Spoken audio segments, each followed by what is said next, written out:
বড়ো সংস্কৃতি বা বড়ো নৃত্য বাগৰুম্বা আজি ইতিহাস ৰচিলে প্ৰায় 10,000তকৈ অধিক আমাৰ বড়ো ছোৱালী নাচনীসকলে আমাৰ সন্মানীয় দেশৰ প্ৰধানমন্ত্ৰী নৰেন্দ্ৰ মোদী ডাঙৰীয়াৰ সন্মুখত আৰু আমাৰ সন্মানীয় ৰাজ্যপাল অসমৰ লগতে সন্মানীয় মুখ্যমন্ত্ৰী ডাঙৰীয়াৰ সন্মুখত আজি সাক্ষী ৰাখি পেলাই মানে 10,000তকৈ অধিক বড়ো যুৱতীসকলে বাগৰুম্বা নৃত্য কৰি আজি ইতিহাস এটা সৃষ্টি কৰিল। খুব ভাল লাগিল, খুব সুন্দৰ হৈছে।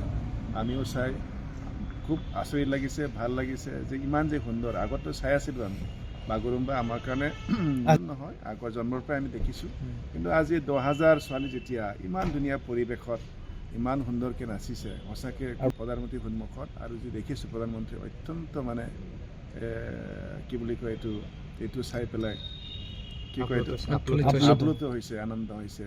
এইটো দেখি খুব ভাল লাগে। আমাৰ সন্মানীয় BTCৰ চিফ সন্মানীয় হাগ্ৰামাৰ মহিলাই ডাঙৰীয়া আজি তেখেতে কৃতিত্ব যাচিছে, কিয়নো BJPৰ নেতৃত্বতে 2003 চনৰ 10 ফেব্ৰুৱাৰীত BTC চুক্তি হৈছিল আৰু BTC চুক্তি হোৱাৰ পিছতে BTC গঠন হ'ল আৰু যাৰ ফলত BTC উন্নয়নৰ পথত আগুৱাব পাৰিলে। তাৰপিছত আকৌ 2020 চনৰ 27 জানুৱাৰীত আকৌ এটা শান্তি চুক্তি হ'ল। তো গোটেইখিনি চুক্তি মানে BJP চৰকাৰৰ দিনতে হৈছে।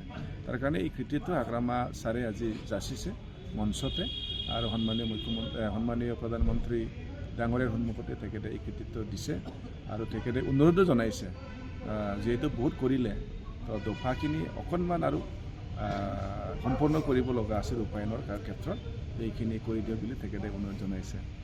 আমিও সৌভাগ্য বুলি ক'ব লাগিব আৰু নিশ্চয় আমাৰ নতুন জেনেৰেশ্যন ল'ৰা ছোৱালী আজি এটা সাহস পাব, নিজৰ সংস্কৃতি নিজৰ কলা এইটো ধৰি ৰাখি নিজক মানে পৰিচয় দিবৰ কাৰণে অলপ হ'লেও মানে মনৰ সংকোচ নাথাকিব আৰু মানে সাহস এটা পাব।